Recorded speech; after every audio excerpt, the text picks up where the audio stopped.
Obura, who is a member of Defense and Foreign Relations, and then I'll go to the chairman. Ken, where are you? Come and say hi to fellow Kenyans.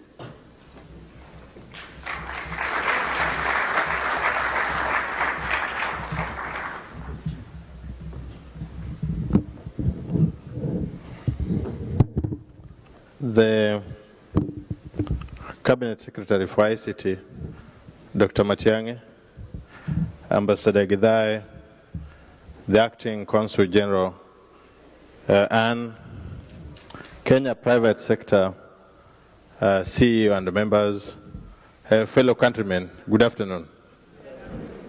My name is Ken Obura. I'm the Member of Parliament representing Kisumu Central Constituency.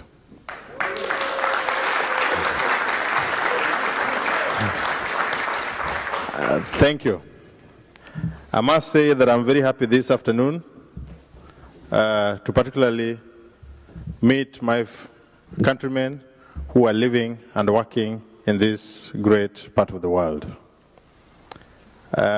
Indeed, it tells me, when I look at your faces, it tells me a story of patriotic Kenyans who are working very far, far away from home, but who, through the testimony of their remittances, tell you that they love home and they love people back at home.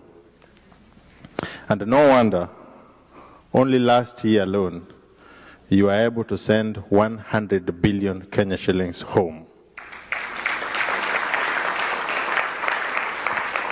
But I want to tell you that you are very lucky because you are new ambassador here. And I'm not sure that Githinji is any new anymore. Is a politician, and listening to how he was addressing you, I want you to take advantage of the fact that he was used to meeting a lot of people and ensure that you throng his offices each and all the time that you are around DC so that you get the services that he has so far talked about.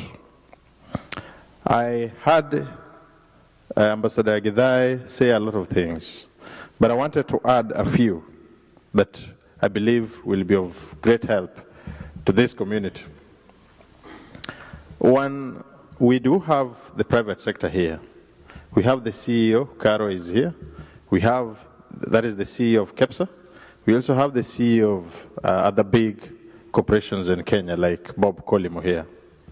And there is, of course, need for all Kenyans who work abroad to at some point go back home.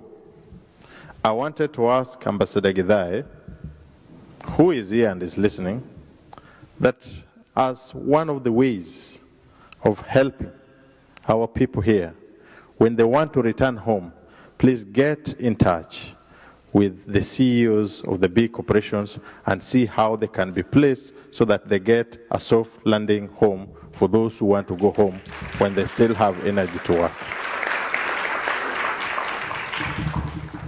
I also wanted to react to what Mr. Paddy Mwaura has just raised, that it takes longer for Kenyan professionals living in diaspora generally to have themselves registered with the professional bodies back at home.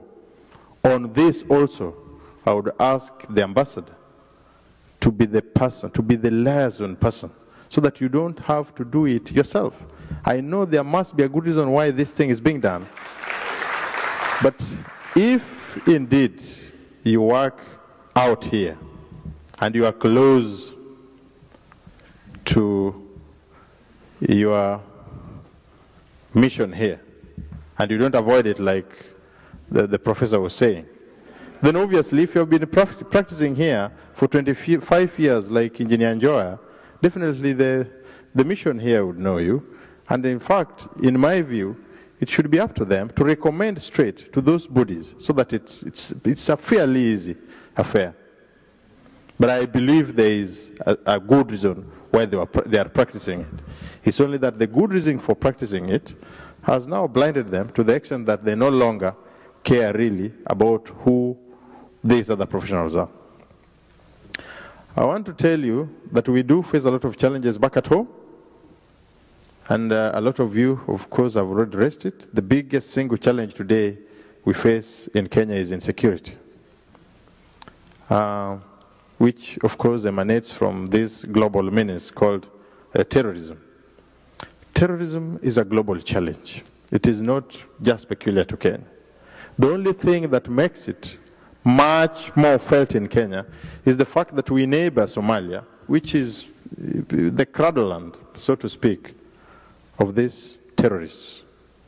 And so the government and the people of Kenya, because when it comes to fighting insecurity as a country, must be united at all times, and we must not have any blame games. But where, of course, we feel there are weaknesses in the institutions, in the systems, in the personalities entrusted to give these services, we must point out.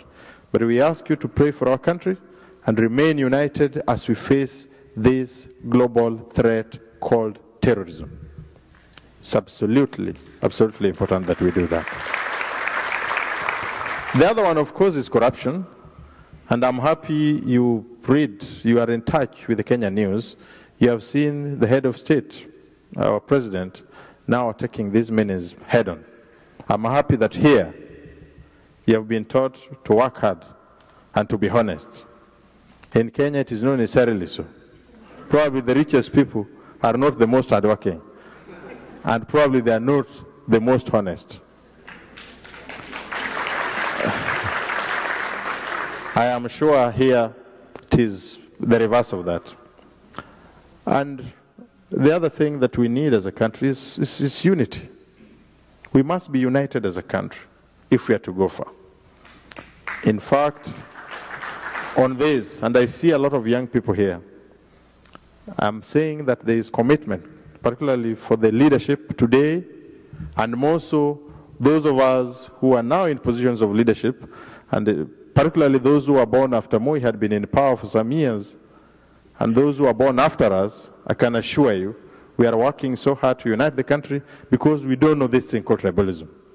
We go to school together, we do everything together, we marry from across the board, but only politicians like me, when we are looking for votes, we can end up coming around telling you that so and so is not from your tribe. It doesn't help. You are out here, you are in a country where, in fact, the original inhabitants of this country, if you are to count them by numbers, they are probably less than even 10% of this nation.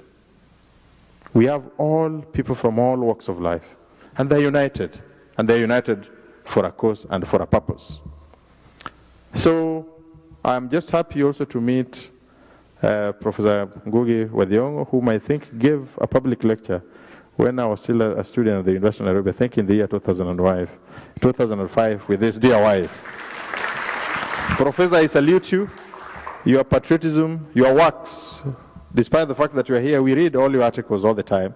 And I think if we can have Ngugi Wa Thiong'o's, many of them in Kenya, in fact, if over 80% of us would be like him and them who are patriotic, then we will definitely head somewhere. We are still here, and I'm sure you will be having very good stories to tell us, very good questions, and of course, very good answers. And we have the private sector here who will definitely have a very open discourse with all of us, and then we get to tie up something that we can go back home with. Thank you so much. May God bless you. Makofi tena for Ken. I just want to echo him. Don't apologize for being an immigrant here. This is a country of